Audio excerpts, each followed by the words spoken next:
చాలామంది మైసూర్ బోండా చేసేటప్పుడు ఆయిల్ ఎక్కువ పీలుస్తుంది అంటారు.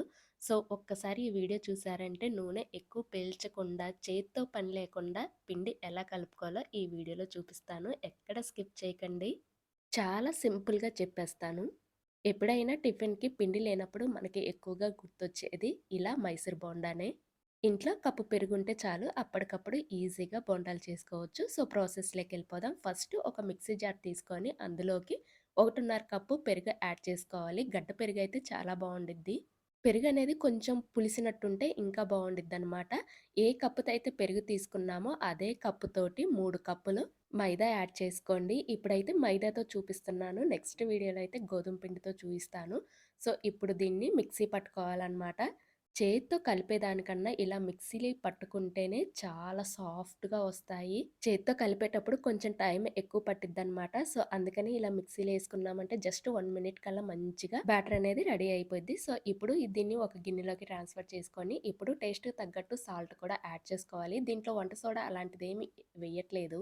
వంట సోడా వేయకుండా కూడా బాగా పొంగుతాయన్నమాట. సో, ఇప్పుడు దీన్ని ఒక 15 మినిట్స్ ఆర్ 20 మినిట్స్ పక్కన పెట్టేసేయండి. ఈలోపు పిండనేది కొంచెం ఫర్మెంట్ అయిద్దనమాట.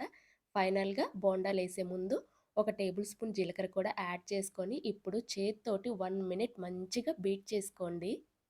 ఇలా పిండిని బీట్ చేయడం వల్ల, పిండి ఎక్కువ సేపు నానపెట్టడం వల్ల ఏంటంటే, ఆయిల్ అనేది ఎక్కువ పీల్చదనమాట. ఒక్కసారి ఈ ప్రాసెస్‌లో చేసి చూడండి. మీరే అంటారు, అసల ఆయిల్ అనేది మనం తినేటప్పుడు గూడా మన చేతికి కూడా అంటుకోదు. ట్రై చేశాక మీరే అంటారు నిజమని. సో, ఇప్పుడు మనకి నచ్చిన సైజులో బోండాలు ఇలా డీప్ ఫ్రై చేసుకోవడమే. మనం బోండాలు ఏసేటప్పుడు మంటని హై ఫ్లేమ్‌లో పెట్టుకోవాలి. బోండాలన్నీ వేసిన తర్వాత మంటని లో ఫ్లేమ్‌లోకి టర్న్ చేసుకొని, 2 వైపులా ఎర్రగా కాల్చుకోవాలి. ఇదొక్కటి గుర్తుపెట్టుకోండి.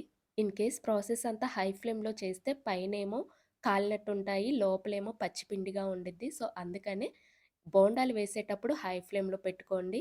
నెక్స్ట్ అవి లైట్‌గా కాలిన తర్వాత ఆయిల్‌లో నుంచి పైకి తేలుతాయి కదా! అప్పుడు లో ఫ్లేమ్‌లో పెట్టుకొని ఎర్రగా ఇలా మంచి కలర్ వచ్చేలాగా డీప్ ఫ్రై చేసుకొని తర్వాత ప్లేట్‌లోకి సర్వ్ చేసేసుకోవడమే. సో, మీకు చూస్తుంటేనే అర్థమై ఉండిద్ది. నా చేతికి కూడా అసలు ఆయిల్ అనేది అస్సలు అంటుకోలేదు. సో, దీనికి కాంబినేషన్‌గా పల్లీ చట్నీ అయితే చాలా టేస్టీగా ఉండిద్ది. ఇక్కడ మనము వంట సోడా కానీ, ఈనో కానీ ఏమి వాడలేదు. అయినా కూడా చాలా అంటే చాలా స్పాంజీగా పొంగాయన్నమాట బోండాలు. సో, ఒక్కసారి ఈ ప్రాసెస్‌లో చెయ్యండి. ఆయిల్ ఎక్కువ పీల్చకూడదు, టేస్టీగా ఉండాలి అంటే ఖచ్చితంగా ఈ ప్రాసెస్‌లో ట్రై చేయాల్సిందే. ఎప్పుడైనా మైసూర్ బోండా తినాలనిపించినప్పుడు ఇంకా బయట కొనరు. ఇంట్లోనే ఇలా ఈజీగా చేసేసుకుంటారు. నాది గ్యారంటీ. సో, వీడియో గనుక నచ్చితే లైక్ చేయండి, షేర్ చేయండి. అలానే